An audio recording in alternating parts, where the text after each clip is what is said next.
बिस्मिल्लाहिर्रहमानिर्रहीम। अस्सलाम वालेकुम नाज़रीन, आप यूट्यूब चैनल देख रहे हैं। मैं इमरान खान हूँ। ख़बरें बहुत बड़ी हैं और सबसे बड़ी ख़बर है पंजाब में इंतखाबात के हवाले से अदालती फ़ैसले की।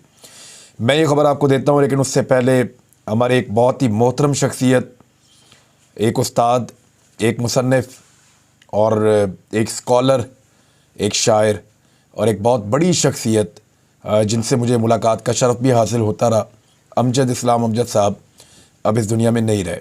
अल्लाह ताला उनके दर्जात बुलंद फरमाए। आप सब भी उनके दर्जात की बुलंदी के लिए और उनकी आगे की मनाजिल की आसानी के लिए अल्लाह रब्बुल इज़्ज़त से दुआ कीजिए। और एक बहुत बड़ी शख्सियत थे, पाकिस्तान के लिए एक एसेट थे। बड़े शानदार पैगामात वो छोड़ कर गए नौजवानों के लिए। बतौर उस्ताद उनकी बड़ी शानदार खिदमात हैं, तो उनकी खिदमात को हमेशा याद रखा जाएगा और वो हमारे दिलों में रहेंगे। अब आ जाएँ इस बात पे कि अदालत ने फ़ैसला क्या दिया। देखिए, अदालत के अंदर पाकिस्तान तहरीक-ए-इंसाफ़ दरख्वास्त लेकर गई थी। असद उमर साहब गए थे और वहाँ पे पाकिस्तान तहरीक-ए-इंसाफ़ के वकला इस केस को लड़ रहे थे। अज़हर सिद्दीक़ साहब मौजूद थे और आज फ़ैसला महफूज किया गया था। इसमें इलेक्शन कमीशन की राय भी ली गई, वफाक का नुमाइंदा भी पेश हुआ, इसमें गवर्नर की नुमाइंदगी भी हुई। सब ने अपना अपना मौक़िफ़ दिया और सब एक दूसरे पर डाल रहे थे। अब पुलिस को भी बुलाकर पूछा गया, उन्होंने कहा कि हम इलेक्शन करवाने के लिए तैयार हैं। अब मुख्तलिफ बहाने बनाए जा रहे हैं कि सिक्योरिटी नहीं दी जा सकती। जी, हम फीफा वर्ल्ड कप को सिक्योरिटी देने के लिए कतर जा सकते हैं। फीफा वर्ल्ड कप को पूरी दुनिया वहाँ पे आ रही है, उनको सिक्योरिटी देने के लिए हम कतर जा सकते हैं। पाकिस्तान में इलेक्शन को सिक्योरिटी नहीं दे सकते। पाकिस्तान में PSL का इवेंट करवा सकते हैं, गैर मुल्की प्लेयर्स आ रहे हैं, लेकिन सिक्योरिटी नहीं दे सकते पाकिस्तान में इलेक्शन में। ये बड़ी अजीब बात है। ये एक्चुअली नीयत ना होने की बात है। बहुत बदतरीन हालात में पाकिस्तान में इंतखाबात होते रहे हैं। अभी तो हालात बहुत बेहतर हैं, तो इंतखाबात पाकिस्तान में होने चाहिए। कोई खाना जंगी इस मुल्क के अंदर नहीं हो रही, कोई इस तरह की सूरत हाल नहीं है। जितने भी MNAs हैं उनको उनके हलकों के अंदर बड़ी ज़बरदस्त किस्म की 90 अरब रुपए तक की स्कीमें फराम की गई हैं। तो थोड़ा सा पैसा इलेक्शन के लिए भी दे दें, इससे आधा पैसा, आधे से भी कम, बल्कि बहुत थोड़ा सा पैसा इलेक्शन के लिए लगेगा। अब हाई कोर्ट ने जो हुक्म दिया है उससे 14 तबक रोशन हो गए PDM के और उनके सहूलतकारों के। लाहौर हाई कोर्ट ने इलेक्शन कमीशन को पंजाब में 90 दिन के अंदर इंतखाबात की तारीख देने का हुक्म जारी कर दिया है। यानी 90 दिन के अंदर इंतखाबात होंगे, जो आईने पाकिस्तान कहता है। आप 60 दिनों के बाद करवा सकते हैं, 70वें दिन करवा सकते हैं, 75वें दिन करवा सकते हैं, 85वें दिन करवा सकते हैं, लेकिन 90 से पहले पहले आपको करना है। 91वें दिन के ऊपर ये इलेक्शन नहीं जाएगा। जिस दिन असेंबली डिसॉल्व होती है वहां से टाइम शुरू हो जाता है। यानी निगरान हुकूमत जो है वो मौजूद तो रहेगी, लेकिन वो 4 महीने तक मौजूद रह सकती है, क्योंकि इलेक्शन के बाद भी उनका थोड़ा सा काम होता है। सेशन बुलवाना होता है, फिर वो कायदे ऐवान का इंतखाब होता है, फिर उनको हलफ लेना होता है। तो इस तरह से फिर वो अपनी बाद में कैबिनेट बनाते हैं। तो ये इस तरीके से होता है। बहरहाल, लाहौर हाई कोर्ट ने इलेक्शन कमीशन को पंजाब में 90 दिन के अंदर इंतखाबात की तारीख देने का हुक्म जारी कर दिया। लाहौर हाई कोर्ट ने पंजाब में इलेक्शन की तारीख के हवाले से दायर दरखास्तों को भी मंजूर कर दिया। जस्टिस जवाद हसन तारीख रकम कर दी है जज साहब ने, क्योंकि देखिए, आप सब जानते हैं कि पाकिस्तान का निज़ाम कितना ताकतवर है और वो जो एस्टेब्लिशमेंट है वो पूरी कोशिश कर रही है कि इंतखाबात ना हो। लेकिन मैंने पहले भी कहा, मैं आज भी कहूँगा कि अदलिया हमारी आखिरी उम्मीद होती है अल्लाह रब्बुल इज़्ज़त के बाद। यानी पाकिस्तानियों को आईने पाकिस्तान पर अमल दरामद के लिए अदलिया की तरफ ही देखना पड़ता है। तो जिसको भी इंसाफ चाहिए उसके लिए अदलिया आखिरी उम्मीद होती है। तो यहाँ पे अदलिया की जानिब से ये फ़ैसला आया है और जस्टिस जवाद हसन की बहुत लोग तारीफ़ कर रहे हैं, बहुत शुक्रिया अदा कर रहे हैं उनका इंसाफ फराम करने पर। और जनरल सेक्रेटरी असद उमर समेत दीगर की दरखास्तों पर समाअत की और महफूज फ़ैसला जो था वो सुना दिया है। इलेक्शन कमीशन के वकील ने इलेक्शन बरवक्त करवाने से माजूरी जाहिर कर दी। इलेक्शन कमीशन के वकील का मौक़िफ़ था दौरान समाअत कि तारीख देना इलेक्शन कमीशन का काम नहीं है, लेकिन अब तो अदालत ने हुक्म दे दिया तो इलेक्शन कमीशन अब तारीख देगा 90 दिन के अंदर इंतखाब करवाने के लिए। वकील का मौक़िफ़ था कि तारीख देना इलेक्शन कमीशन का काम नहीं है। अदलिया, चीफ सेक्रेटरी, फाइनेंस, सब ने अफसरान और फंड देने से माजरत कर ली है। वो कह रहे हैं अदलिया भी हमें अफसरान नहीं दे रही, हमें सिक्योरिटी के लिए भी अफसरान नहीं मिल रहे, हमें जो है वो चीफ सेक्रेटरी ने भी अमला ना देने का कहा है। टीचर्स वगैरह आते हैं, बाकी लोग आते हैं, वो पोलिंग का स्टाफ जो है वो यहीं से आता है। तो ये सारा वो कह रहे हैं कि जी जब हमें बंदे ही नहीं मिल रहे, हमें फंड्स भी नहीं दे रही हुकूमत, तो फिर हम इलेक्शन कैसे करवाएं। ये सारा कुछ ऑटो पे लगकर हो जाएगा जब पाकिस्तान में इलेक्शन करवाने होंगे। इलेक्शन कमीशन ऐसे हालात में कैसे इलेक्शन करवा सकता है? हमें इलेक्शन करवाने के लिए 14 अरब रुपए की ज़रूरत है।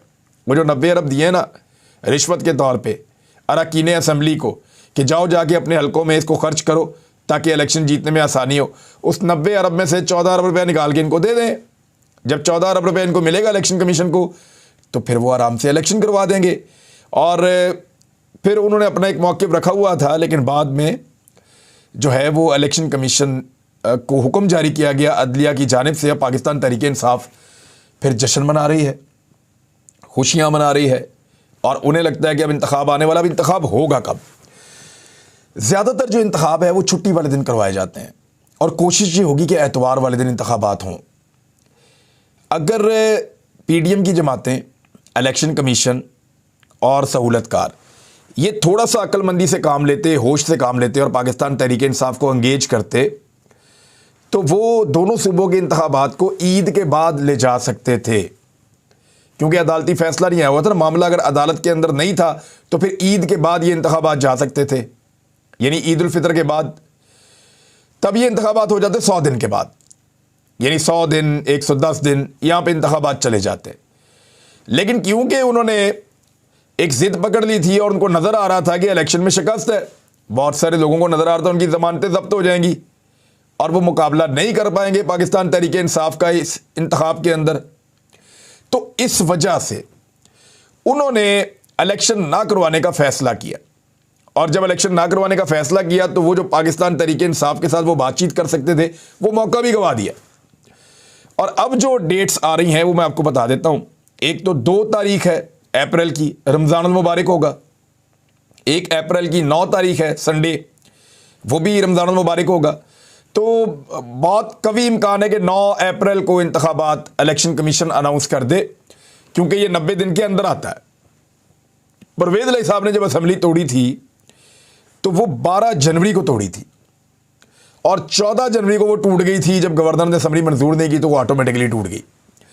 तो 14 जनवरी को जो असम्बली टूटी है उसको जब 90 दिन मुकम्मल होंगे तो लगभग वो टाइम होगा 15 या 16 होगी अप्रैल की, क्योंकि 28 का महीना होता है फरवरी का। तो इस तरह ये 14 या 15 तारीख ही बनेगी जब ये 90 दिन मुकम्मल होंगे। अब अगर 90 दिन मुकम्मल होते हैं और 14-15 तारीख बनती है मार्च की 90 दिन मुकम्मल होने में, तो फिर 16 तारीख को अगला एतवार है। 16 तारीख को तो ये इलेक्शन जा नहीं सकता। उसकी भी एक सूरत है, मैं आपको बताता हूँ कैसे। क्योंकि खैबर पख्तूनख्वा की असम्बली थोड़ा सा बाद में टूटी थी। अब अगर इलेक्शन कमीशन ये फैसला करता है कि इन दोनों असम्बलियों को इकट्ठा करके एक ही टाइम पे इलेक्शन करवाया जाए, पंजाब में भी और खैबर पख्तूनख्वा में भी, तो फिर ये कैसे कर सकते हैं? फिर ये 16 अप्रैल को भी इलेक्शन करवा सकते हैं, और उसके लिए थोड़ा सा अदालत इनको मार्जिन दे भी देगी। लेकिन आइन कहता है कि 90 दिन के अंदर करना है, तो फिर 9 अप्रैल एक ऐसी तारीख है जिसको ये मैक्सिमम ले जाके इलेक्शन करवा सकते हैं। 2 अप्रैल को भी हो सकते हैं, लेकिन अब ये अदालती हुक्म के बाद ईद उल फितर से आगे नहीं जा सकते। ईद उल फितर से आगे जाने का एक तरीका और है, और वो ये है कि वफाकी हुकूमत तहलील कर दी जाए और पूरे पाकिस्तान में एक साथ इंतखाबात की अनाउंसमेंट कर दी जाए। ये अगर अनाउंसमेंट हो जाती है कि पूरे पाकिस्तान में एक साथ इंतखाबात होंगे, तो फिर पाकिस्तान तहरीक इंसाफ के साथ बैठकर बात की जा सकती है और तमाम स्टेक होल्डर्स इस नतीजे पर पहुंच सकते हैं कि क्योंकि अलग अलग टाइम पे असम्बलियाँ तहलील हुई हैं, तो हम सबको इकट्ठा करते हैं, तो अप्रैल के आखिर में ईद उल फितर के बाद या मई के मिड तक किसी वक्त में ये इंतखाबात करवा दिया जाए। यानी अगर अभी भी असम्बली तहलील हो जाए तो ये फरवरी चल रहा है, मार्च, अप्रैल और मई, यानी 15 मई से पहले पहले या 10 मई से पहले पहले ये इंतखाबात हो सकते हैं, अभी भी कंसेंसस के साथ पूरे पाकिस्तान में। लेकिन अभी अगर कंसेंसस फौरी तौर पे ना बनाया गया, मैंने पाकिस्तान तहरीक इंसाफ के कुछ रहनुमाओं से बात की, उन्हें मैंने कहा आपको क्या लगता है, उनके 24 घंटे 48 घंटे गवर्नमेंट हमारे साथ बात करे, हमारे साथ तय करे कि इंतखाबात कब करवाने, तो हम ढील देने के लिए तैयार हैं। ठीक है, डेट आगे ले जाएंगे, लेकिन वो फिर इंतखाबात जो है वो पूरे पाकिस्तान में होंगे। वो कोई लीगल रीज़न होना चाहिए उसका कि क्योंकि वफाक में भी होने हैं, सूबों में भी होने हैं, तो असम्बलियाँ अलग अलग तहलील हुई हैं, लिहाजा उसका एक कानूनी रीज़न ये है कि सब में इकट्ठा करने के लिए हम थोड़ा सा आगे जा रहे हैं। तो ठीक है, ये हो सकता है। लेकिन अगर 1 महीने के बाद या 1.5 महीने के बाद असेंबली तहलील करने का कहा जाए और ये कहा जाए कि जी अब जो है वो जुलाई में या अगस्त में इलेक्शन करवा देते हैं, तो फिर वो पाकिस्तान तहरीक इंसाफ इस बात को नहीं मानेगी और उनका ये कहना है तो फिर हम सूबों के इलेक्शन अलग करवाएंगे और वफाक के इलेक्शन अलग करवाएंगे। अब ऑप्शंस कौन से रह गए हैं पीडीएम के पास, ये बड़ी अहम बात है। पीडीएम अब क्या कर सकती है, 2-3 चीज़ें हैं। एक तो वो अपील में जा सकते हैं, मज़ीद अदालत के अंदर इस मामले को खींच सकते हैं, सुप्रीम कोर्ट ऑफ पाकिस्तान का दरवाज़ा खटखटा सकते हैं। लेकिन आपने एक दिन कबल सुप्रीम कोर्ट ऑफ पाकिस्तान के रिमार्क्स सुने, जहाँ चीफ जस्टिस साहब ने और दीगर जज साहबान ने जो नैब वाला केस है उसके कवानीन को तब्दील करने वाला NRO 2 जिससे लिया गया है, उसके बारे में उन्होंने सुनवाई की केस की। तो वहाँ वो कह रहे थे कि अवाम को अब फैसला करना है। यानी अदालत भी अपना ज़हन बना चुकी है कि पाकिस्तान जिस जगह पहुँच गया है, जो हालात इस वक्त पाकिस्तान में हैं, वहाँ से आगे सिर्फ इंतखाबात ही पाकिस्तान को इस मुसीबत से निकाल सकते हैं, ताकि लोगों में कॉन्फिडेंस पैदा हो। लोगों में जितना एतमाद पैदा होगा उतनी अच्छी आपकी मईशत जो है वो ग्रो करना शुरू करेगी। लोगों के अंदर एतमाद नहीं है, लोग पैसा निकालने को तैयार नहीं है, और जब लोग पैसा नहीं निकालते तो फिर आपकी मईशत का पहिया रुक जाता है और उसकी वजह से आपको टैक्स भी कम इकट्ठा होता है, बाकी चीज़ें भी आपकी डाउन जाती हैं और इस वजह से पाकिस्तान लगातार डैमेज हो रहा है। तो वो अदालत को भी ये लगता है कि पाकिस्तान का हल जो है वो इंतखाबात के अंदर है। अगर सुप्रीम कोर्ट जाएंगे तो वहाँ से भी आईने पाकिस्तान के मुताबिक इंतखाबात करवाने का ही कहा जाएगा, क्योंकि चीफ जस्टिस साहब ने अपने रिमार्क्स में बाकायदा याद भी दिलवाया था कि इलेक्शन कमीशन ने कहा था कि नवंबर तक वो इंतखाबात के लिए तैयार हो जाएंगे और इंतखाबात करवा देंगे।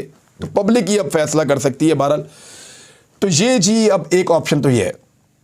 दूसरा ऑप्शन ये है कि अमेरिका से कोई मुदाखलत हो दोबारा, और तगड़ी मुदाखलत हो, और उस मुदाखलत के बाद पाकिस्तान की एस्टेब्लिशमेंट अभी तक तो बहुत ढिठाई के साथ वो सब कुछ करती है, ये जो उनका दिल करता है, इसको उठाओ, उसको नंगा करो, उसको मारो, उसको करंट लगाओ, उसको बाहर जाने दो, उसको इधर निकालो, उसको बाहर से आने से रोको, इसको बाहर जाने से रोको, इसको ऐसे करो, इसको वैसे करो, यानी अजीबोगरीब चीज़ें करवाई हैं।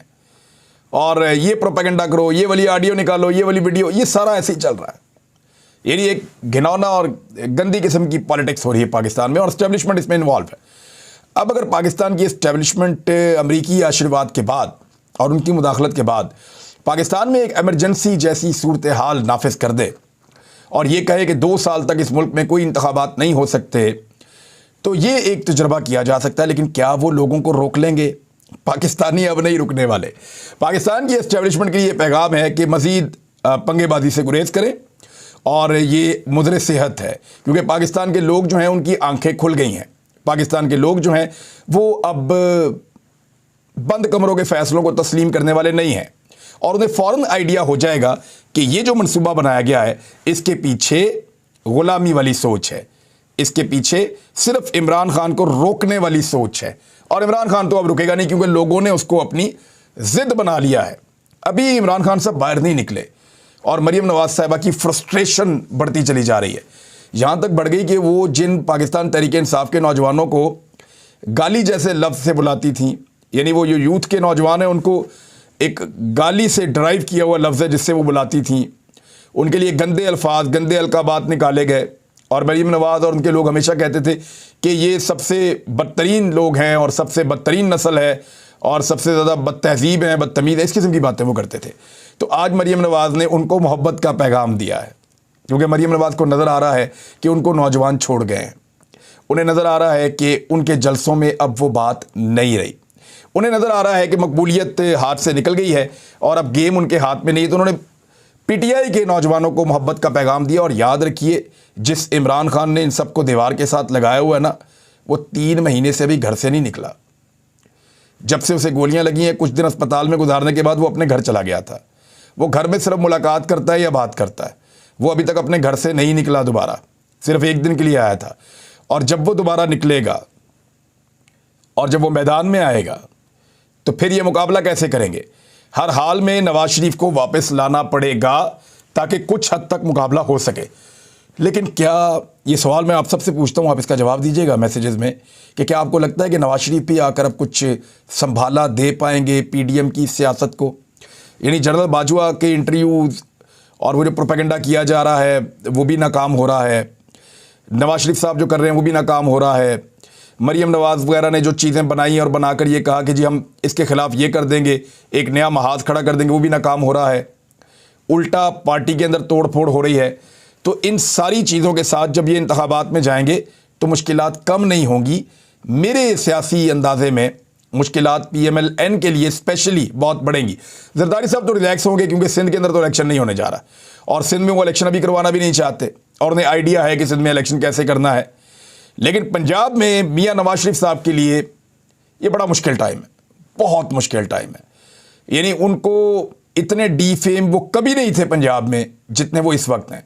और 3-3.5 साल हो गए मुल्क में वापस भी नहीं आ रहे, 4 हफ्ते का कहकर गए हुए हैं। तो जब आएंगे तो लोग कहेंगे आप तो भगौड़े हैं, आप तो मुल्क छोड़कर भाग गए थे और आपकी हुकूमत में भी आप वापस नहीं आए। यानी 1 साल हो गया उनके भाई की हुकूमत है पाकिस्तान में और अपने भाई पे भी एतबार नहीं है कि वो पाकिस्तान वापस आ जाएं। यूरोप की सैर के लिए चले गए, पाकिस्तान के सैलाब मुतासरीन को देखने के लिए नहीं आए। देखें आप इनका दिल कैसा है। शहबाज शरीफ का तुर्कों के लिए दिल धड़क रहा है, वहां वो जाना चाहते हैं। शाम के बहन भाइयों के लिए दिल नहीं धड़क रहा, वहां नहीं जाना चाहते।